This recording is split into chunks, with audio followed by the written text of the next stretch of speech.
Hi, I'm Robbie. Coming up on today's episode. Because he would have known exactly what she was saying. Where we all have to try and pick out the meaning behind it. He would have known exactly where she was digging and what she was picking at. And, you know, it's in there. But yeah, I think you're right. She might have had a message as well for Lindsey and Stevie in there. It's a monster of a track, though. Another thing that I love about the album, as you said, it's like you've got this kind of chirpier one, is that I feel like there's a song for every mood. You know, if you're sitting there and you want to, dance around the room and, hate the man that you've left, you've got one of them. You've got one for if you want to cry. There's literally something for everyone in this album. I mean, I think it's one of those albums where it has two functions. It becomes an album full of really good pop singles. And then when you get older and you listen to it as an older person, it becomes an actual experience of an album. Like in the sense of, something's wrong when you listen to it through the lyrics and the titles of the songs, and you know what I mean? Like it has a two-way street with it. Thanks for joining us on Chatting Tracks, where today we're going to take a deep dive into Fleetwood Mac's fantastic album, Rumours. Now let us know in the comments, have you seen them live? What's your favourite single by them? What's your favourite album by them? And do you prefer the Peter Green years, or are you happy with the Lindsey Buckingham lineup? If you'd like to subscribe, you've massively helped the channel out, because we've got the greatest gig in the world. It's just friends talking about music. We love doing it. More subscribers and followers we get, the more we get to do that. It'd be amazing. So if you can help us out, we love you. Anyway, that's enough of my yakking. Let's get on with it. Chatting Tracks. Let's talk music. Okay, so today we're going to look at Fleetwood Mac's 11th studio album, Rumours, released on the 4th of February 1977. I've got a fantastic panel today. I've got the wonderful Andy Parker with me and the lovely Rosie Chapman. Rosie, for people that don't know what you do, tell us a little bit about yourself. So I work as a singer, so I do lots of covers and stuff. I mostly do an ABBA tribute, which goes down very, very well. Yeah. We should combine it with magic and call it abracadabra. We could do. I actually think I should call it flabber. For those days, I'm feeling just a little bit chunkier, Yeah, the description's in the disclaimer, but that's not true. You're lovely. Okay, so we got a massive album to unpack. This album is an absolute beast. It's Rumours. It was called Rumours because they were all talking about it. Obviously, you've got three relationships that are going wrong all at the same time. You've got Christine McVie and John McVie splitting up as well. Then you've got Stevie Nicks and Lindsey Buckingham breaking up as well. And you got Mick Fleetwood was dealing with a problem because his wife had an affair. So this album is just a beast to unpack. So we're going to do our best to unpack this, and we're going to do it through the songs like we always do in a second. But tell me, Andy, when did this album first come into your life? 1977. So my dad was a huge Fleetwood Mac fan, so this album was around me since its inception, really. I grew up listening to it. I didn't really appreciate it until I was a lot older, though. But it's been around me for its entire existence, really. And you, Rosie, what about yourself? I was only born in the 90s. So for me, I probably never really heard it as like a full album until a lot later in my life, but things like Dreams and stuff like that would have been, played a lot in my house as a childhood. My dad actually used to DJ, so back in the day we had this like ridiculous box computer, and it had, my dad would get every CD ever and like put it in there, and we'd have a lot of songs. Songbird as well was one of my favorite ones when I was a lot younger. But yeah, probably I'd say the actual album as a whole, probably not until within like the last 10 years, maybe. Yeah. I mean, I think it's one of those albums where it has two functions. It becomes an album full of really good pop singles. And then when you get older and you listen to it as an older person, it becomes an actual experience of an album. Like in the sense of, something's wrong when you listen to it through the lyrics and the titles of the songs, and you know what I mean? Like it has a two-way street with it. It's not just a simple album as it sounds. It's a bit like like Ring a Ring of Roses is a lullaby, but it's based in something really dark and sinister. It's almost got the same connotation, this album, too. When I first heard it, I was like as an older person, I was like, there's a lot going on in there. It's an amazing song, amazing album. But yeah, what an interesting album to release as well, when you're three couples in an album splitting up, and then this is your albatross forever, isn't it? This is the album Fleetwood Mac are most famous for. You can have Tango in the Night, which had Little Lies on it and stuff like that, and Big Love, but it's not this album which everybody goes to, And then in the 90s, is it Clinton? He got inaugurated, and then they had to get together and perform it his inauguration. So yeah, again, you're playing songs about partners you've broken up with, which must just be really, really difficult. But anyway, we're going to go through some of the songs. What I like about this album is it starts really, really sort of, it's a gentle album that just eases you in. And you've got Secondhand News, which is the first track, which comes up. And apparently originally it was just called Strummer. And then Lindsey Buckingham heard Jive talking about the Bee Gees, and he's influenced by that sort of rhythm. And that's basically how he got it. But also on there, Secondhand News, he's singing about him and Stevie Nicks breaking up. And that's what she is. She's the old girlfriend. She's the secondhand news. She's not important anymore. As a song, Rosie, you know, what do you think about it as a song and just in general? Do you like it? Do you not like it? What's the connotation? I mean, it's terrible that it's the first one, but it's actually my least favourite on the whole album. For me, I feel like it feels like you're, and I get it because they're a band, it feels like you're in the studio where the instruments are playing and you're almost like hearing the actual vocals from like the different room behind like a glass kind of screen almost. Like I feel like the vocals are really, really set back in it. And for me personally, I'm a big fan of lyrics and, you know, really being able to hear those live vocals. Don't get me wrong, I think they've got like some incredible, like the instrumental and everything in it is absolutely sensational. But as a song for me, it is one of my least favourites. And I do feel dreadful for that because it is the first one that we're talking about as well. It does get better. If you don't like a song, this is what this is about. If you don't like a song, you have every right to say so. Like, we don't hold back. So it's not fair if you say, I love it, when you don't. So any song you don't like on any album we ever review, just say so. Andy, what do you think of the song? I have a different opinion, which is good. I really love it. I think it sets a scene for the album. It really, the opening line of I know I've nothing to say, someone has taken my place. It really does set the mood and the tone for what is to come. And you can kind of, I think it's really interesting that you say that it sounds like they're in separate rooms, like you can hear that they're separated from the music. And that's really, I think that's really clever in the production, that the whole album is about this breakup and immediately you feel like everybody's away from one another. And I think that's a really great way to set up the album. And I don't know if it was done intentionally that way, but certainly it feels like it may have been. I think it's clever. What I really like Rosie was saying there, you've got some really good lyrics in there as well. And then you've got, you know, right towards the end there, he goes into sort of like vocal vamping. We go do doodle do bam bam. I love all that because it's almost like the I'll F off then. I'll do my own thing. You know what I mean? Like that's the lyrics are the anger part, and then that end part is him just going, oh, whatever, I don't give a crap, and he's just like singing to himself like I'm going to move on to better things. And I just love the way the drums start at the beginning as well. If I'm right, I think that they played that on a chair. They played that on and that's why you get that really unusual snare sound. And then he obviously went to the kit, but you got that really weird sound. And I just think that's a lovely little album that drags you in for the first song as well. And the way, like, I was talking about the rhythm at the start there, the way the rhythm works as well, that sort of off rhythm thing was really, really good as well. Like Lindsey Buckingham, in my opinion, will always be one of those songwriters and guitar players that is completely underrated. You know what I mean? Like, he's brilliant. He's a brilliant guitar player, and he never uses a pick. He plays with his fingers as well. So all these solos you hear and all this stuff is absolutely amazing. Plays with his fingers, and he's brilliant. And he's really good at constructing songs as well and getting the layout right. And I think this, I know Rosie's not a fan, but I think the construction of this song is really good. The way he does the song is brilliant with the vamps at the end as well. And he goes, do it, like as in whatever. It's brilliant. I think it's brilliant, but. Yeah, I get why you like Rosie wouldn't like it as well. I do. Well, the way that Andy's now said about how that's separate, that's kind of changed my whole entire viewpoint on it. I think I was looking at it more from like just being a single, and would I like play it and be like, you know, I'm enjoying this as a single, and probably not. But as you say that as a whole for the album, then yeah, if it does have that kind of separate sound, that probably is actually, you know, genius. Yeah, I mean, it's kind of a deep cut, isn't it? It is a deep cut track. So I get what you both mean. Yeah, on both sides of it, it works. Like, I'd play it as a single because I think it's great. And I would play it on the albums. I think it's great. It's not one I'd skip. In fact, there's only one song on this album I probably would skip or replace, but we'll get to that when we get there. So that's my one on the album that I think is just, what was the point in it? But we'll get there when we get there. Do you think though, Rob, that he's masking his heartbreak in this? He's like, there's a lot of bravado behind it as well, isn't there? Yeah.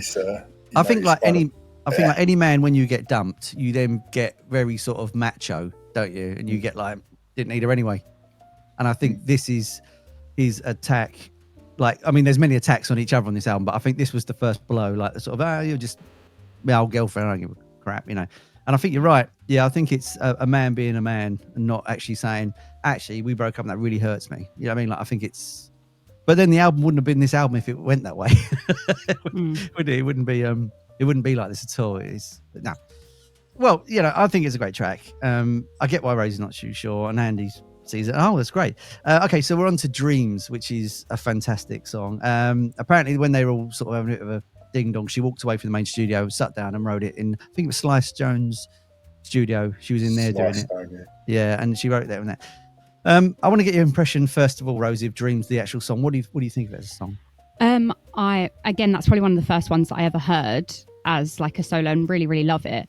I would say, like, I find it has like a bit of a contrast, and I find that this with a lot of their songs is that even if it's got, you know, a kind of happy, you know, lyric to it, a lot of their actual tone in the way that they're singing and things is almost quite like minor, and like everything's quite dreary. And I also don't know if it's the way that they either like as they're recording, if they put it through like a compressor or like an amp or something, but I always find that their vocals are always quite they're not very clean in a way, if that makes sense. Like they're all quite floaty and things like that, and I find that with Dreams, and that really works with the whole idea of dreams as well, if that makes sense. Yeah. And it seems quite 70s to me as well.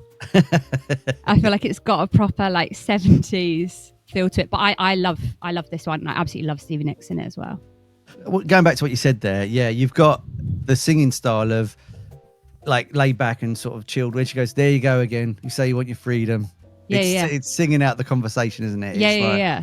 Oh, here you go again. Yeah. Like, here we go again. And I don't think it would have worked if it was actually sung with like a proper passion. It wouldn't have worked. Yeah.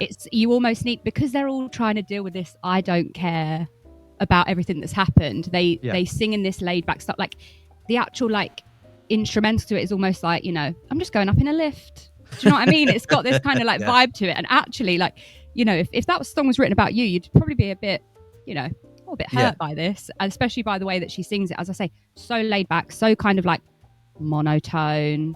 Yeah, she's almost nonchalant to the fact they've been in a relationship. It's like, we've done that, it's finished. And then like, you want your dreams, I've got mine, and then we're gonna, you know, do our own thing now. Andy, what do you think of the song? Well, it's a response, isn't it, to a song that comes later in the album, the Go Your Own Way. It's Stevie's response to that. So he fires a shot across the bow, and she calmly responds with this song. It's brilliant. It's like you say, she wrote it in 10 minutes on Sly Stone's bed in his studio. There's some amazing lyrics in there, and she says, it felt like a vision dropped in my lap. And it's, you know, it's really, really clever. So in 10 minutes, she wrote arguably one of the most recognisable tunes ever. It's a great song. Like you say, now here you go again. You say you want your freedom. It's conversational. It's gets straight to the point. And I think most of the way through this album, they are very blunt in what they're saying. I love the line, listen carefully to the sound of your loneliness. Like a heartbeat drives you mad. I think that is just beautiful. Lyrically, Stevie Nicks is incredible. She's mystical. She was often accused of witchcraft and that sort of thing, and you can see why when she starts talking about crystal visions and keeping these visions to herself and all that sort of stuff. So I think she kind of played into that as well. Whether she was or wasn't isn't for me to say. It's her business what she gets up to, but it certainly provides some mystery to Stevie Nicks. Her voice is haunting. She has beautiful vocals. She's just an incredible singer, and captivating. I think she is incredible. Stevie Nicks is a genius. And let's not forget, this album was fueled by a lot of white substances. We're not talking talcum powder, people. We're talking. They didn't like to have a bit of talc, but yeah, this album. I mean, it's amazing they got anything done to be fair, but What I like about the sound of this track as well is like Rosie was saying, it's really dreamy as well. But when Lindsey Buckingham again, I love his playing. I think he's just so good. Where he's doing the he's doing the vocal, like that sort of increasing the volume, making it sound like it's traveling. Like, you know what I mean? Like he does a louder, quiet, and you can hear him working the volume knob on that. And that's a lovely little technique as well. So it was one of the things where no matter what they read about, when they worked together on a song, it was always 100%. It wasn't like, like Stevie Nicks said, like she felt he was like that sometimes, but he basically said, no, if it was a song, it was about the band and not about me. So I think that's true. John McVie's bass playing on this as well is brilliant because it's really subtle. And if you notice, he plays in the break of the solo. He goes do do do do do, and then when there's a vocal break, you hear these tiny little runs. So I think John McVie, the bass player, needs some absolute credit on this because he does some lovely little earworms in there, lovely little hooks. And then, you know, Mick Fleetwood, he's just getting through the song, playing away, you know, solid as a rock like he always is, brilliant. And you know, this is one of those songs as well that, unlike some of the album tracks on here, you can hear this done by somebody else as well. You can hear this done on, like, you know, like Stranger Things, where they get it and then a newer artist does it and it's all ambient, and you can hear this as an ambient track, can't you? That sort of, like you said, because it's so like open and spacey, you can hear it being done with just a piano and a really reverby vocal and things like that. And I think that's the strength for this song, is the fact that anyone could take it as well. You can go to the original source, or you could reimagine it and it'd sound amazing. You know what I mean? It's a brilliant song. So if we're going to pick favourite songs on the album, my favourite song wasn't on this album, but it should have been, so I'll go back to that later. But I have to pick another one. It's this one. It's Never Going Back Again, which is just Lindsey Buckingham and his guitar. And he was in a brief rebound relationship after Stevie Nicks. And he basically said, right, I'm never going back again. I've done it. Although we all know this argument's been going on for 50 years and they probably would get together if they could. They say they wouldn't, but they definitely would. But I love this track. I really, really love this track. And then this is one of the first things that I put on my iPod as soon as iPods came around and Spotify. But this was literally one of the first tracks I had to put on it because I love it so much. It's so simple. He plays the whole thing live in one go, just him and the guitar. Andy, what do you think of this track? Yeah, I don't know a better piece of guitar picking. It's so intricate and almost impossible to replicate. I've tried, and it is so technical. It's so difficult to play, and he just plays it like it's nothing. It's, you know, it's incredible. Yeah, it's an incredible piece of music. Doesn't say a great deal lyrically, but what it does say is very, very, again, to the point. You know, you've been down one time, been down two times, I'm never going back again. It's directly to the point. But that's about all it does say throughout the entire thing. But that guitar is incredible. Apparently he insisted on restringing his guitar every 20 minutes. So it's always, you know, but that's Lindsey Buckingham for you, isn't it? He's nothing if not a perfectionist. See, to me, with it tracked at number 3, you've basically got, you know, Secondhand News, I Don't Want You Anymore. Then you've got Dreams, you know, Stevie talking about how good it could have been and what it could have been. And then now he's got this new girlfriend at this point, rebounding. He's going, haha, don't need you anymore. And it's actually quite a bright, chirpy song, isn't it? Like, yeah, I'm done with all that crap. And it's almost like it breaks the cycle of the album in a weird way. And then, obviously, we get another one in a minute, but it's interesting that it's like quite a bright song for this album. I think it's like the cheeriest song on the album in a weird way, because it's the only one that isn't really negative towards anyone in particular, if you know what I mean. It's talking about something that happened rather than one person, if that makes any sense. Rosie, what do you think of the song? I found it quite interesting, like if you listen to the album as a whole, because it was one of the first times that I actually heard Lindsey's vocal and it didn't seem like it was so heavily covered in all these different kind of things. And I was like, I wonder if that's almost like he's trying to be vulnerable about this message, where it's almost like no gimmicks, nothing, it's just me, and I'm going to tell you that, you know, I'm never going back again. So that was quite an interesting, as you say, like a change in the album as a whole, that you kind of hear all these different songs and then suddenly you have that one in there. But another thing that I like love about the album, as you said, it's like you've got this kind of like, you know, chirpier one, is that I feel like there's a song for every mood. You know, if you're sitting there and you want to, you know, dance around the room and, you know, hate the man that you've left, you've got one of them. You've got one for if you want to cry. You know, there's literally something for every everyone in this album and for every mood. I think as a good piece of guitar work, I think it's unstoppable. I think as a little chirpy song, I think it's brilliant. I just really love that song. I don't know what it is about. I remember the first time I heard the album and it got to that, and I was just like, that is really cool. And I remember I put it on 3 times on the vinyl. I had to get out and keep putting the vinyl back. I had it on vinyl. I keep going, I had to play it again. I just really, really like it. I don't know why I like it. That's the weird thing. I don't know what it is about it I like, but I just absolutely love it. It's one of those things where I think I just like it as a whole. So, right, we're on to one of the biggest hits of the album, I suppose. Don't Stop, written by Christine McVie. Lovely Christine McVie. She was absolutely amazing. It's a very optimistic track, and it's, it's emotionally fraught album, and it's sort of moving forward and not looking at the past. I think this was a double message in a weird way. I think this was a message to a husband, John McVie, because they'd split up at this point, and I think it was to Lindsey and Stevie saying, move forward, get on with it, stop pissing about. I think this song was a double track on that. Really bright sounding song, great guitar solo in it as well, and the harmony's fantastic. I'll go to you first, Andy. What do you think of the track? So Christine McVie, I think, is really interesting. She's in this album. She speaks from quite a calm point of view. She's very, very nice about everything. It sounds like she's saying good things, and very optimistic again about, like, don't stop thinking about tomorrow.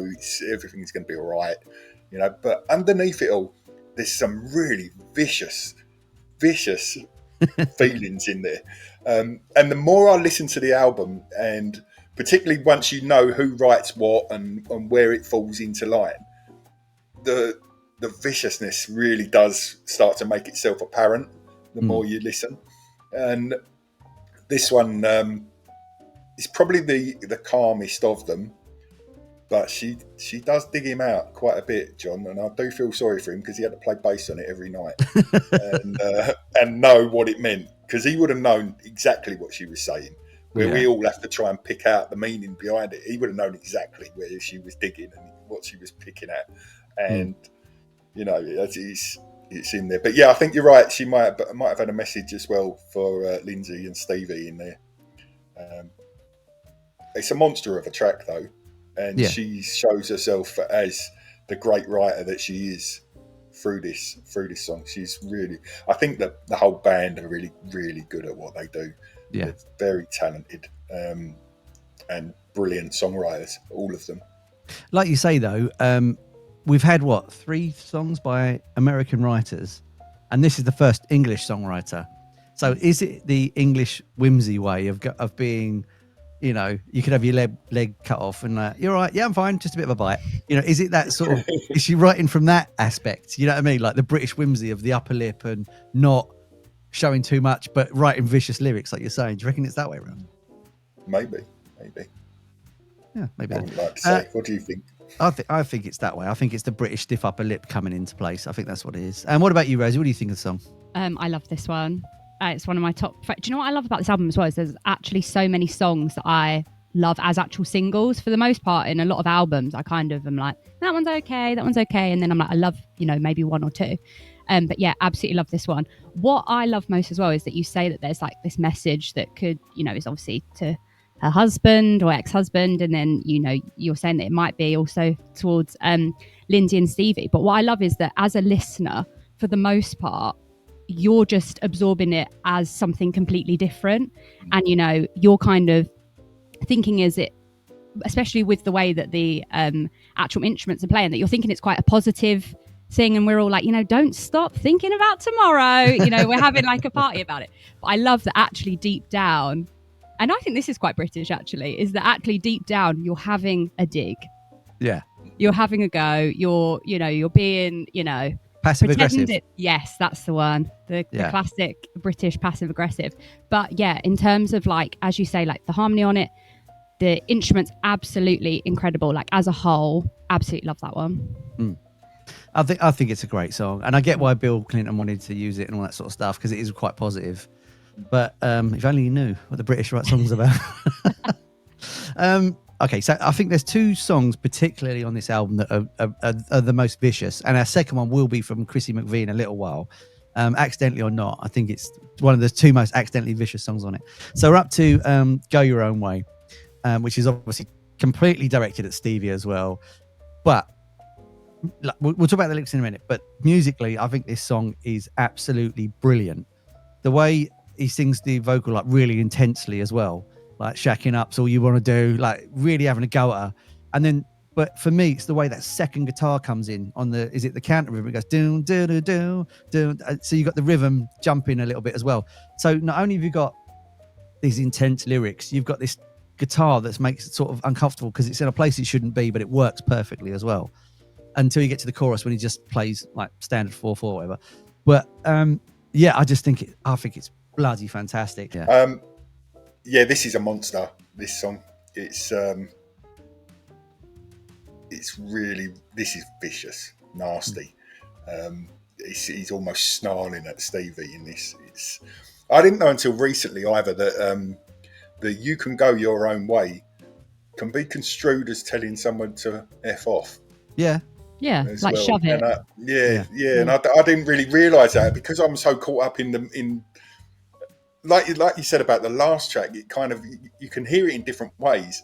And until I heard that, I hadn't really thought of that. And then all of a sudden it became very apparent that he actually is saying that to us. It's like, wow. Again, when you think that the band are touring, they're writing these aggressive songs towards one another, and Stevie Nicks is singing backing vocals on this every night, and he's got her saying "packing up, shacking up's all you ever want to do." Talk about rub it in, have a dig at her. He really, really, really had some anger, didn't he? At this point, he wasn't in a very good place mentally, but somehow he's managed to write arguably one of the greatest songs of all time. Go Your Own Way. I think it's incredible. Mick Fleetwood's drumming on it is great. There's just so much going on though in this song. It's just really, really good. I don't know what else to say about it, to be honest. Rosie, what do you think about it? So vicious. Yeah, so as you said about how you didn't pick up on the kind of what it's actually saying, go your own way. Again, it's that they have this incredible way of writing these songs and they're saying what they want to say, but then they're using, the band to almost kind of put a cover over what they're actually saying. And so you're there and you're cheering on with them, go your own way. And you're like thinking that this is like an incredible thing where you're almost giving an option and say, go your own way. Don't worry about it. Whereas actually, the real message is you can sod right off. I've had enough of you. And I also think, like, for me, again, it's another change in Lindsey's vocals on this where it's really, really raspy. And again, it's another one that's kind of heavily, I don't know how they did it, whether it's just like afterwards when they're mixing and mastering or whether they've actually recorded through things like preamps and stuff like that. But again, they add this extra grit to it. And it almost sounds like his voice is like a guitar. It's honestly like the strangest thing to me. And it also sounds quite square the way he's singing and the rasp. And there's just, it's incredible. And I love, for years, I didn't really know the full story of Fleetwood Mac and the whole, everyone's with one another and blah, blah, blah. So I was just listening to these songs, like having a lovely time. And it was only recently that I found out about all of their endeavours.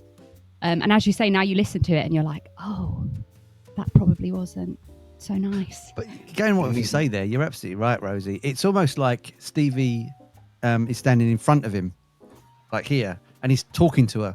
You know what I mean? Like shacking up, that's all you want to do.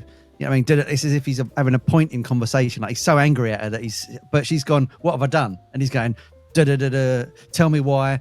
You know what I mean? You know what I mean? It's like that sort of, as if she's standing there, and it's really weird when you think about it that way, isn't it? Like it's really, really horrible. It's a brilliant song, but in a horrible message. It's really crazy, isn't it? I wonder how they all feel now because they, obviously some of them no longer with us, but like, you write this music, you have this anger behind you. It's then become an incredible, incredible album. You're making all of this money. Do you feel remorse? Do you feel like, you wish you didn't say those things? Or do you kind of separate that and just think, well, we made a good song, so, that's what matters?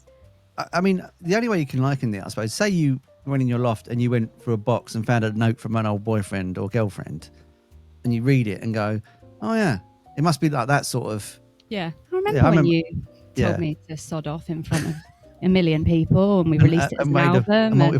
Yeah, we made money off it, but it kind of hurt. Yeah, but thanks anyway. But, I mean, I'd say Stevie Nicks is a strong woman, just from like being her and stuff like that. But I feel like she's still a woman, so it's still going to hurt. Yeah, 100%, 100%. And it's weird that they then just carry on, and she's just there, like. I mean, obviously he sued them recently. He's not with them anymore. As far as I understand, he sued them because he looked at Stevie the wrong way or something. They kicked him out of the band. So he's not with Fleetwood Mac at the moment. So I imagine every time these things happen, like they have done over the last 50 years, it then reverts back to that feeling of this song. I imagine it's just, you know, like old friends when you wind someone up about something and you bring it up again in a pub and it's like, right, I told you about that. You know, that sort of, I think, I imagine it's like that sort of. Yeah. Hopefully they can all laugh about it. Yeah. Well, in their gold bathtubs with crying their way home in their limousines. Yeah. When they walk out of Lidl's. Right, so we're on to a fantastic song. We're on to Songbird. What a great song this is. Written in Christine McVie's condo late at night, and then she recorded it in an auditorium. They just mic'd it up. She did an all-night session, kept playing it. Like this is the song of hope for me, this one. This is the sort of, I hope things turn around and we can all just sing and be friends, and like it's a very deep love song, isn't it? And you know, and it says I love you like never before and all that sort of stuff. Like really intimate, like lyrics, brilliant. I want to get your opinions first. Rosie, what do you think of this song? I absolutely love this one. I'm a big fan of anything that's, you know, in that kind of singer-songwriter world. So something that's like floaty, just a little bit of instrument and a gorgeous vocal is one of my favorite things in the world. And as you say, the lyrics, they're just beautiful. And it is this bit of hope that you get from it. And you kind of then look past everything that you've just heard before and you just listen to this thing. I love you like never before.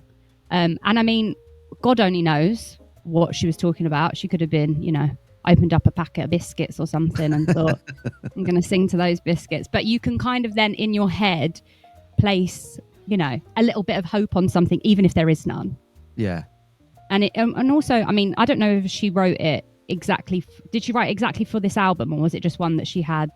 I think they, just wrote a song, and it just happened to be this one, and it was on the album. Yeah, because I'd love to know what the thought process was through that, or you know, whether she had heard all of the hateful songs before, or whether she wrote that one first, and then actually someone's then come back and said, you know, go your own way. Obviously, it's not about her, but you know, and then she's like, oh, actually, I'm now going to write this one that's angry. But yeah, as you say, the lyrics are absolutely gorgeous, and it is so gentle, so floaty, really airy again, and it's such an easy listen. And I remember this one playing a lot when I was younger, and I feel like it is almost that thing of like what you would maybe play to like a child or something, that Songbird kind. I don't know, it just has this like really beautiful I love you like never before. Yeah, it's one of my favorites, and her vocals on it are absolutely gorgeous, really, really gorgeous. I imagined it as a sort of like talking to the actual lot, like all of the band, and saying, look, we're going to be all right, and I love you like never before, as in like there's us five going through this and nobody else is going through it, you know, that sort of like, and I love you all separately for what you're doing, even though we're a band, you know what I mean? Like it's almost, I love all you, even John, she'd separate from John, but it was like I still love him, you know what I mean? Like it doesn't matter. They must have had a lot of shared experiences that were, you know, things that only them will go through. So despite the fact of all of this going on, I'm sure there was, of course, the level, the base level will always be that love, I guess. And maybe that's what that's about then. Yeah, I think it's about sort of her just loving everybody in the band and knowing they're going to be fine. Andy, what do you think of the song? I think it's the core of the album. I think this sits right at the middle, and it's almost like the heart of the album. It holds all the emotion in it, and everything else comes out from there. It's, you know, all those bad feelings, they move away from this core of unconditional love and peace. It's just that, you know, it's a lovely song. I love this version of it. I love Eva Cassidy's version of it as well. It just translates so beautifully. I do wonder though whether she's talking about somebody else and being quite vicious again to John in this. I love you like never before. So is she saying that she loves somebody else more than she ever did love John? You know, more than she ever felt. And this is the thing, you can look as deep as you can start digging through this like a lunatic, and you can read things into it. I'd like to think that it's just what it says on the tin, that it's unconditional love. She loves them all and she wants them to know that. But if you start to peel back the layers, is there more to it? Is it as nice as it's being made out to be? And certainly from the Eva Cassidy point of view, where she skips, I think, the middle verse as well, and I wish you all the love in the world. I don't think she does that part of it. I may be wrong, but it's just I don't know. I think there's more to it than meets the eye, but I hope that it is what it says on the tin. There's a fantastic series that came out, I want to say 20 years ago. They've been dropping them every so many years about the Rumours album, and they interview all the members at the point. And she did say at some point that, you know, she was living in this condo, and then John would turn up drunk, banging on the door, just wanting to see her, and says he loves her and he wants her back and all this sort of stuff. And it makes you wonder if it is pre or post that point, if you see what I mean. Like, was it written about, you know? Yeah, can I ask as well, does anyone know the origins of the knowing the score, whether that's a more recent thing to mean that you understand things, like, I know the score? I think so, yeah. Because obviously you've got that dual, if it is, there's a lovely dual meaning there. You know, songbirds are singing like they know the score, obviously musical scores, that sort of thing. Are they singing because they understand everything that's gone on, you know? That's an interesting play on words, if that phrase was being used in that way at that time. Obviously I was barely born back then, so I don't know the origins of that. So yeah, I think that, well, I know it as a, like I say, in now, but yeah, as you say, I wouldn't know. But if not, like if it was, sorry, then that is absolutely a genius, as you say, about the knowing the score of the music, knowing the score. Yeah, I hope that it was used back then, because that's such a beautiful way to think about that line. Yeah, good. I mean, I would take it as that. Well done, Andy. That's proper deep. Well done, mate. If not Andy, you've just uncovered something. Put me to shame. Right. Okay, so fantastic track, really good. Eva Cassidy, brilliant version. The original, just brilliant as well. And I love hearing it on vinyl because it has a little bit more warmth to it. So the MP3 is very good, but the that version's great. Okay, we're on to a track. Now, we said at the start, you know, when did this album first come into your life? And I think we have to say, when did this single first come into your life? The Chain. And for me, it was the F1 Racing. I think it was on the F1 Racing, wasn't it? Yeah. And every Saturday I would hear this piece of music and go, that's really cool, but I don't know what that is. And then years later you get the album and you realise it was Fleetwood Mac all along. Rosie, obviously you're quite young, but in the 90s they used to use it as the it was in the 80s as well. Being generous, yeah. Was it in the 80s as well? 80s as well, yeah. So they used to put it on the start of the F1 Racing. And it was the all that sort of stuff. And every Saturday I did this song. Like, that's really cool, but I don't know what it is. And it's a shame it's a theme tune. But don't get me wrong, I had some banging theme tunes back in the day. Postman Pat being one of them. Honestly, I could do a whole episode on theme Not tunes. if your choice is Postman Pat, then we won't be allowing you to do anything. Honestly, the lyrics are brilliant.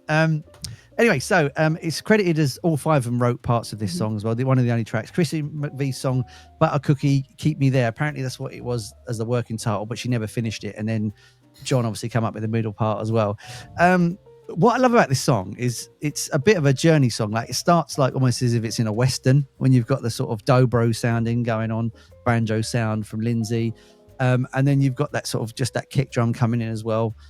Wonderful harmony as well. The harmonies are fantastic. You know, damn the light, damn the dark, damn the light, all that sort of stuff. And then you obviously got the instrumental break in the middle, which is insanely brilliant, where they give it a little. It was brave to give it a bit of space there as well, because it just spaces out, and then you just get the snare, don't you? And then you get the bass coming in. Then you get an amazing solo from Lindsey. He just rips your face off with that. What are your thoughts on the track? Rosie, you can go first. So I love that they all wrote this one, because part of me is then like, maybe there's like a healing to it. The fact that they've all kind of wrote this, because it's the end is like, chain keep us together. And I'm like, maybe, you know, I know that's not potentially the best way to think about it. But I'm imagining it that it isn't, you know, a physical chain, and instead is like a chain of love, A metaphorical chain that, of love. yeah, that kind of keeps them all together. I mean, I'd love to know exactly who wrote what. That would be sensational to find out. But yeah, it's not my favourite track on the album. Again, I'm a lyric loving girl. As you say, it's incredible. They have this kind of instrumental and stuff, but and some absolutely amazing playing on it. But for me, give me a, incredible vocal, which there are on there. But yeah, I like this one. Not my favourite, not the one that I hate the most, but I do like that they all wrote it, because it almost, but where it's just like one person writing it or two people writing it, obviously their style as a whole is so collective. But sometimes if you get it where like one person in the band writes one person writes another, you kind of get like a mismatch of stuff. But they're really good at kind of keeping it as a collective. But yeah, I love that they all wrote this, and I'm hoping that at the end, just that little bit about a chain is a hope that we could all make daisy chains together. Yeah. And live as one. This is where Andy comes in and is like, this lyric here means he wanted to rip her head off. No, I know what you mean, Rosie. It's very sort of it's an optimistic song at the end, isn't it? Like, no matter what happens to them, they'll always be together. You can't break the chain of those 5 people writing this amazing album. Andy, what do you think of it? It's a Frankenstein, that's for sure. It's like it's bits and pieces all thrown together. I love it. I think it's great. And the Formula One tie, it was in the houses of almost everybody in the 80s and 90s. And like you say, you don't realise that it's Fleetwood Mac. And so people were unconsciously listening to Fleetwood Mac, whether they knew the band or not. A lot of people were loving this piece of music without realising that they were loving Fleetwood Mac. Lyrically, it doesn't really do a great deal. The imagery of chain, I think, is about the music. It's 100% the chain is the music that holds them all together.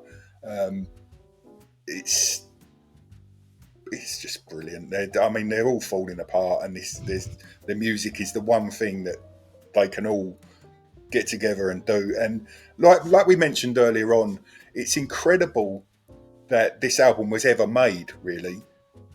Considering the state of the relationships between all the parties, it's incredible that they could actually work at this level, because this album is genius.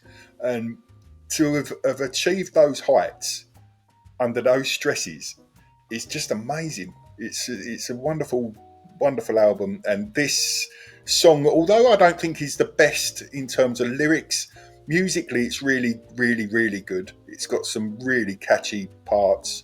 The bass line is just amazing. It's got some lovely drums, some great guitar. But lyrically, it's okay. It's okay. It's got some good imagery, but it doesn't really grab you and go, oh, what are they talking about there? There's nothing in there that I would say is really... what's that about? There's nothing ambiguous about it. It's the music holds them together, and there's not a lot of love beyond that. Yeah, I think this is the song that unifies the band in this album as a unit. Like, as in, we might not get on, but we're 5 people that do this is what we do. You know what I mean? Like, it's like we might not like each other, but if you attack one of us, yeah, I mean, you'll get all 4 of us having a go at you. It seems to me like this is the unifying song on the album. I think you needed one of those tracks on this album. This is it. I think you needed one of those, and I think that was it. Yeah, because as I say, it's literally all of them individually that are writing just individual songs, which is, quite unusual, really. A lot of the time, bands just work together and they kind of work off each other. But it's almost like they've all sat in the corner, angry at one another, like, you can write this, you can write that, and then you, as you say, you have this like union of us all coming together, and we do have that chain, and it's almost like this way of saying without saying it. They haven't got to say that they're actually all okay. We're going to say this because it works for the music, and that's what's really good about that one. I think that's why that works as a song musically as well. I think it really shows John McVie's bass playing off as well. I think he's a great player, and he really shows it in that. I think he's marvelous in it. We were talking earlier, and I said there's 2 songs that are really vicious on this album, and I think You Make Loving Fun, the track we're up to now, is the second one. Absolutely. Accidentally, and he's nodded. Accidentally, I think this song is really vicious because it was written about. There's no accident, Andy. I have to play. I'm the devil. I have to be in the middle. I can't. But what I mean, because Christine McVie obviously was with John. They've split up. She's got a new partner. I think he was the lighting director for the tour. I think he was the lighting director. And then she writes a song about him, and it's "You Make Loving Fun."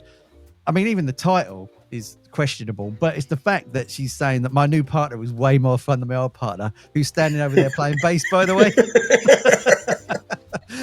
You know what I mean? Like, and yet again, like I was saying, I think it's British upper lip accidentally being completely vicious. Andy, as you were nodding, what do you think of the song? Or what do you think about it? It's no accident. There's no accident, the viciousness in this song. This is a real stab. You know, she draws blood with this one.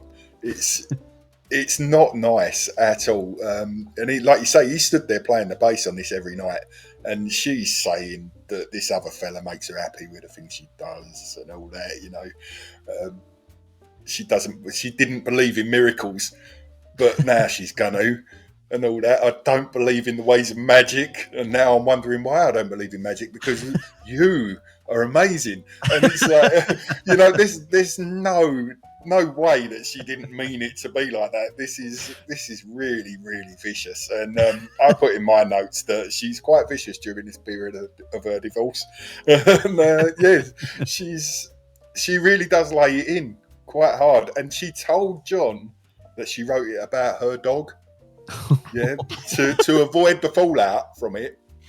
Obviously, that didn't last very long, and it cottoned on pretty quick what it was actually about. But yeah, she knew what she'd done with this song, and she tried to sweep it under a little bit to try cushion the blow. To try and make it a little bit easier for everybody. But yeah, this was meant to hurt this song. This song was really, really very vicious, and I love it. I think it's great. Good girl. But do you not think it's accidental? She's just going, I've got this new toy now, and she's writing about the new toy, not to hurt him. Do you not think it's accidental? It's just like, oh, I just love this now. You know what I mean? And forgetting about the fact that he has feelings and he was a man. But you know that your ex-husband stood there, and you want to talk about your new boyfriend, dog, and you think that's an accident. Well, you know, it's just not intentional hatred. It's like, I've just got something I'm more interested in now. You know what I mean? Like, it's not because you're shit. Rosie, what do you think? I love that she doesn't mince her words in this. She is saying exactly what she's thinking, what she's feeling. I mean, whether she actually was thinking that or feeling that at the time, and whether she was just trying to annoy someone, you know, we'll never know. But yeah, I mean, I do actually really like this track. As you say, it's very, very vicious, very malicious. But if you don't know too much about what's going on, it's a great song. Yeah. And you love it. And it's one of those things where you kind of don't think that there was a before, and you're maybe just thinking it just about that, you know, that one person, you know, you make loving fun. Whereas actually it's because the other one didn't. But yeah, I love how she's... Forget what I said then. Again, she uses those kind of like words like magic and stuff, same as like what Stevie does. And as you say, like their whole being is quite whimsical, even from just what they would wear. And like they always had that kind of witchy like aesthetic to it. And I think, yeah, we get that again with that song with about the magic and all of these kind of extra words. But yeah, I love the fact that she didn't hold back. Yeah. I love the clav on it as well. That the rhythm of that keyboard is brilliant as well. And then the way Lindsey just accents it with those like those sort of real tight guitar licks as well. Like I get that Chrissy and Stevie would really, Lindsey and Chrissy would really enjoy working on this because they're the other two partners of the other two partners. You know what I mean? And it's like, well, I row with you, but I write with you. And then he writes, so we'll work on our own track. And it seems to have more bite to it, this song as well, playing wise as well. So maybe that's me just reading too much into it, but it seems to have a little bit more sort of, there's tightness to this song. Although it's funky and it's kind of loose, this single is tight.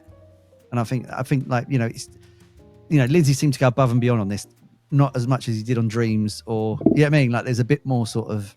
Yeah, he's like, I'll back you. Don't you worry. Yeah, don't worry, mate. I've got your back. We're in the same place. So, Fantastic song. If you've not heard it, check it out. Let's throw some quick tips out there as well.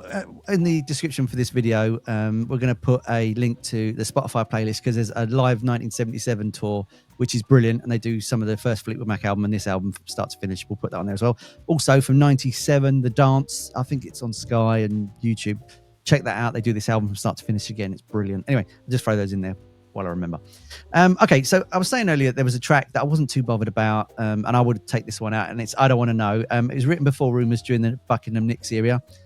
So Buckingham and Nicks had a solo album out. They've just re-released it this year, I think, as well. It's at a 50th anniversary re-release. Good album, actually. Really interesting album. And you can almost hear it's Fleetwood Mac without Fleetwood Mac. It's interesting. Like when you slot the two, you know, Stevie and Lindsey with the band, it all makes sense. But when you hear them separately, you can hear where they just needed to click. But it's a very good album anyway. They got harmonies on it. I don't really want to talk about this song because I think it's not great. I would have took it straight off without even talking about it. And the track I would have put in there is Silver Springs, which is Silver Springs. Yeah, we'll talk about that one in a minute because I think that deserves to be spoken about, that track. What do you guys think of this track? I mean, I guess it gives us, in terms of like the storytelling, we're getting Lindsey and Stevie together, you know, like what they do on Silver Springs. But I don't mind it. It's an okay song. As you say, you're not a particular fan of it. The lyrics are very, you know, the truth have been told. Now you tell me that I'm crazy. Like there's all this, and it is this kind of like back forth, almost conversational sort of thing. But yeah, I mean, I'm not, you know, raving about it. Andy's probably going to come and tell us it's his favourite one. No? No. Oh, finally, we all agree. Andy, what do you think of it? Yeah, it's a song of denial, isn't it? They're pretending that everything's all right, and it's clearly not. You know, it replaced Stevie Nicks' Silver Springs on the album. It shouldn't have, but I think that was done on purpose. I think that was another malicious shot across the bow. I think there was a lot of politics being played out in the background, and this song was used as ammunition in that war. I don't have a great deal to say about it. I love the line, I don't want to stand between you and love, honey, just want you to feel fine. I think that sounds on the surface like a really nice sentiment to have. Whether it was meant in that way, I don't know. But if it was, then it's possibly the only time in this album that they're actually civil to one another. I don't have a great deal to say about this particular track. Okay, then. Well, let's leave that one there, and then we'll talk about Silver Springs, the track which should have been there instead. It was apparently wasn't going to be on the Rumours LP because it was time cut, so they didn't have time to do it. It was a slow tempo. End up being the B-side of Go Your Own Way. But what a song to cut. I mean, I don't swear often. What a fucking mistake that was. That song should have been on that album. How strong would this album have been if they put Silver Springs on instead of I Want to Know? And I think, like Andy was saying, that it was cut off because, you know, she says, don't say that she's pretty and all that, and I don't want to know. You know what I mean? Like, and I think that's the most personal song that I think Lindsey wouldn't have liked because it's the most, because he's obviously got a new girlfriend at this point and he's writing Never Going Back Again. And I think this is the reply to Never Going Back Again. And I think that's why it's so personal. And I think this is the one he wouldn't have wanted because it is the most honest song about him. What do you think about that? Well, I think that's why it was sidelined. I think because it was so brutal, so brutally honest, it was pushed aside because of that reason. He didn't want to hear it. He didn't want the world to hear that personal attack, if you like. It's a great song. That's Rosie, what do you think? Say on that.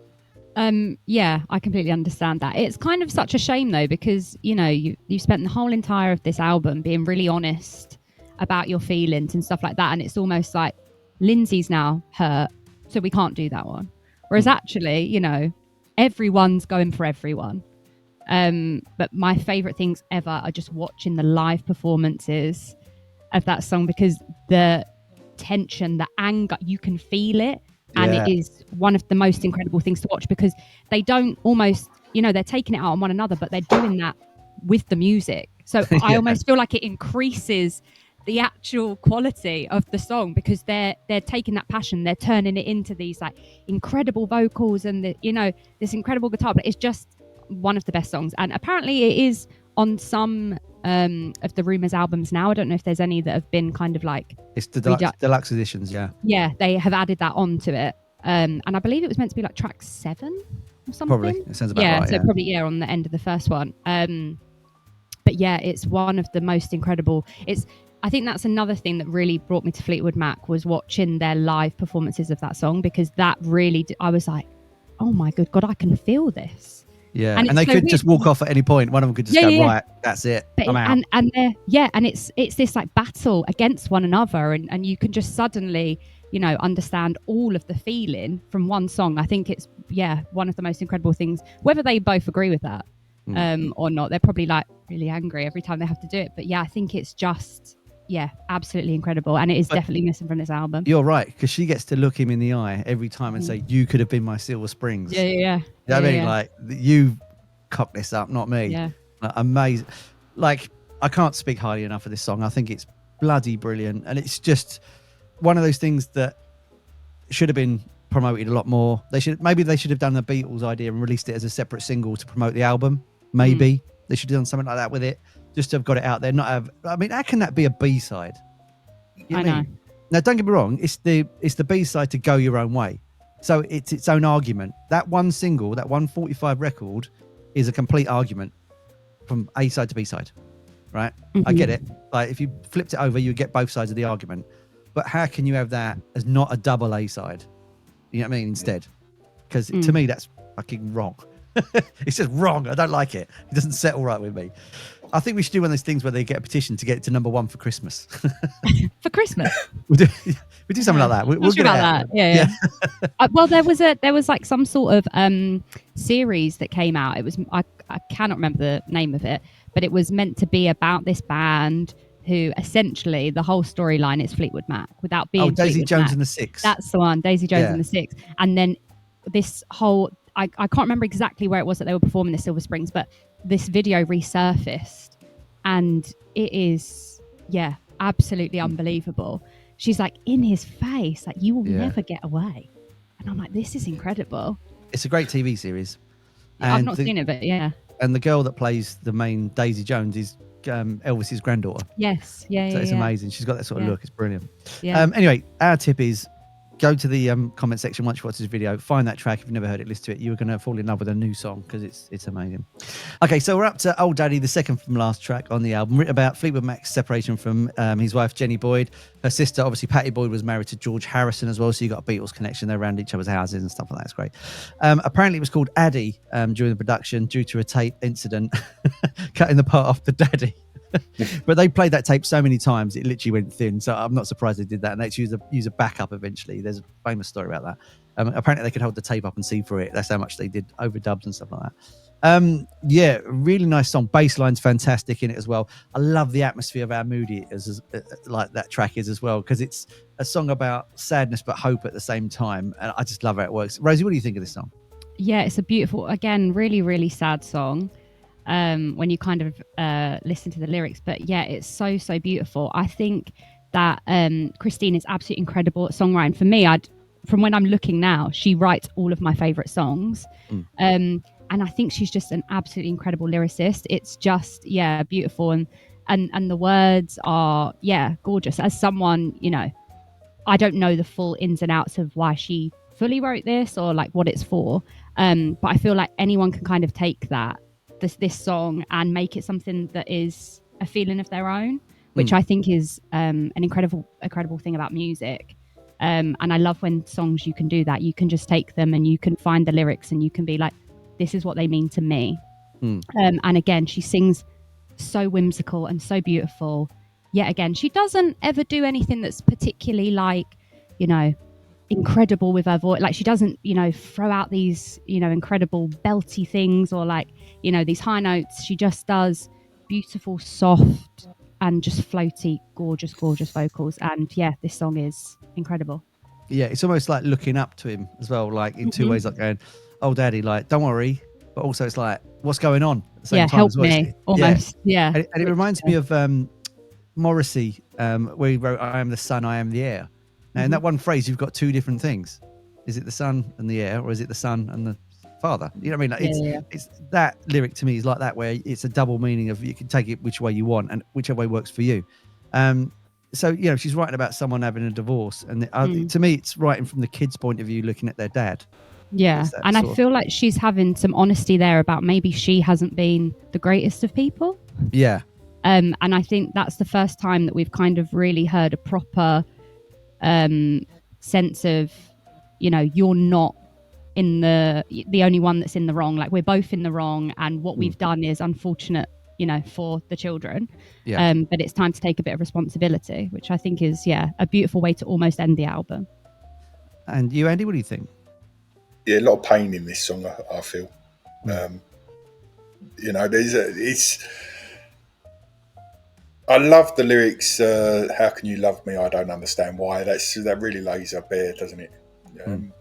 You know, she's so uncertain about things at this point, and I think you're right, Rosie, that she's maybe casting a mirror on herself and looking at herself in a way that she maybe hasn't done up till now, and she doesn't actually like what she's seeing.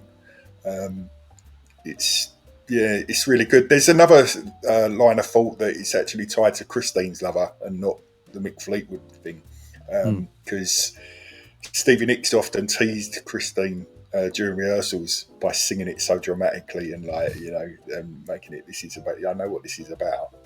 Yeah. You know? And obviously the daddy has different connotations if you start to look at it down that route.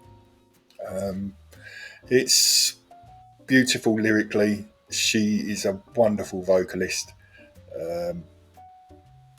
I think she's actually very underrated, Christine McVie, as a songwriter. I really do. I think she's really good. The band, as I've said before, individually, they're all so incredibly talented. And when they come together as one, they produce magic. And again, this is magic, all of it. So do you think she's using Mick Fleetwood's situation as an avatar for her own situation? I do think maybe she is. Again, it's difficult to say because so much time has passed. You're never going to get the true story behind it all, because obviously people have passed on, and that information can only now be given from a certain point of view. As is always said, you need two sides to actually get to the real truth of the story. And you're not going to get both of those sides anymore, which is a real shame, because I would love to know from the horse's mouth what this album really truly is about, because that would, to me, if they sat and talked for 8 hours about the writing of this, what it meant, I would sit there for 8 hours and I would watch it, because I would be mesmerized by it, because there's so much underlying meaning in this album that you're never going to get to the bottom of anymore. And I really, really wish there was an opportunity to get to the bottom of it, because it's such a good album. So good. Is it, though, like something like Jack the Ripper or the Zodiac Killer, where you don't know who they are? That's what keeps the intrigue. If you knew what it was, though, would it kill it, do you think? No, I don't think it would. Not for me, it wouldn't. Maybe for other people it might, but for me, I think it would just make it stronger, because then you could listen to it with a fresh set of ears. Now, I've listened to this album with a fresh set of ears maybe 10 times. There's, you know, it's every now and again, as your life changes and moves through different periods, you come back to this album and you hear it in a completely different way. And that's happened to me because obviously this has been in my life nearly 50 years, this album. So over those 50 years, first of all, it was just a background music. It was just soundtrack to my childhood. And as I grew up and experienced more of life, it started to take on different meanings and gave me different feelings about individual songs. And my feelings about those songs today may not be the same feeling that I have tomorrow about them, because something might happen to me over the course of today that changes my opinion. on the lyrics of this. That's why I love lyrics, because you can read them how you read them, and they may have been written to mean one thing, but the individual listener will have their own understanding of what that song means to them, and that's the beauty of music and lyrics. Yeah, so as Andy was saying about music, that's one of the things that I love the most, and that is why I love lyrics. And I find that now pop music is just lyricless for the most part, and it hurts my heart, because I'm just like, the effect that music can have on you, as you say, different parts of your life. 1 minute, you've got this going on, something can just happen, and straight away you listen to a song and you're picking up on words that you didn't pick up on before. And I think that's like the magic of music and the art form of it. And as you say, with this album here, it's very new to me, not 50 years, but probably, only about 15. And I'm so excited for however many years' time to listen to it and to suddenly be like, oh my good God, I can't believe that. Or listen to something and be like, that's even more beautiful than what I ever remember it being. And there is literally, as I said before, there's a song for everything in this album. It's not one of those ones where you're constantly up high or constantly down low. It's this beautiful, you don't know where you're going with the next song. You chuck on Dreams and then you put on the Songbird, and there's just so many different elements to it. And I think that's what makes it such a good album as well. Yeah, it's variety, but not too much. It's just the right amount of variety. Yeah. Okay, we're up to the last track on the album already. So it's a haunting track. Stevie used gold dust as a metaphor for talc. Well, I better say that because we'll get banned otherwise. And it's the darker side of coping with a relationship and addiction, and just trying to get through it as well. It's got a dobro on it, which is amazing, and a harpsichord, and like a sound of breaking glass as well. And it was recorded after a really, really late night with many, many takes. And you get the vocal from that, the way she rasps through that, in that sense of it just sounds like really, really dark. This song's amazing, the way it builds, and then it's got that, like you were saying about spacey and airy, but you've got this sort of almost shamanistic vibe to it towards the end, and you've got this thing where it's almost like driving drums of I don't know what to word this without offending anybody, but like Native American drums, kind of witch, kind of, that sort of like almost like a tribal ceremony going on. It's fantastic. I really like this song. I think this is a great way to close the album, because it's the opposite to the start of the album. It's complete 360, isn't it? You start quite lively and stuff, and then you end up really, really dark. And it's a brilliant song. What do you think of it, Andy? I think it's just genius. I think Stevie Nicks' writing in this song is incredible. That metaphorical portrait of addiction and the dark side of fame is just amazing. I think it also reflects the collapse of her relationship with Lindsey as well. Some of the lyrics in there, take your silver spoon, dig your grave. It's just incredible. What a fantastic imagery. Shatter your illusions of love. Just, it's just amazing. So she apparently recorded it in near darkness, and she was wearing her black veils and doing her bits and pieces. Not being dramatic. It's kind of shamanistic, like you said. But yeah, she stomped on a sheet of glass to intensify the sound there, and screamed herself hoarse to capture that raw atmosphere that she wanted to get in there. It's just so well put together, so well produced, and lyrically it's brilliant. I love the line as well, rulers make bad lovers. Don't try and control things, it doesn't end up well. It ends the album brilliantly. The entire album, with the exception of the one track that we've mentioned, is nigh on perfect, and could have been perfect. I think, like you say, with the inclusion of Silver Springs, I think I would struggle to have this album anywhere outside of the top 10 with the inclusion of Silver Springs. I think this album is a work of art. It's timeless, and it will just continue to evolve as my life goes on and as any listener's life progresses through, this album will continue to evolve with you. I think it's nigh on perfect. I love the wails. She's like, wow, all that stuff in the background. And when she does all that banshee crying and the way they mix that in as well. I like the cowbell. Yet again, a very Western sounding song. Where you got the dobro and the cowbell. You got that sort of almost Western feel like you did with the chain. Rosie, what do you think of the song?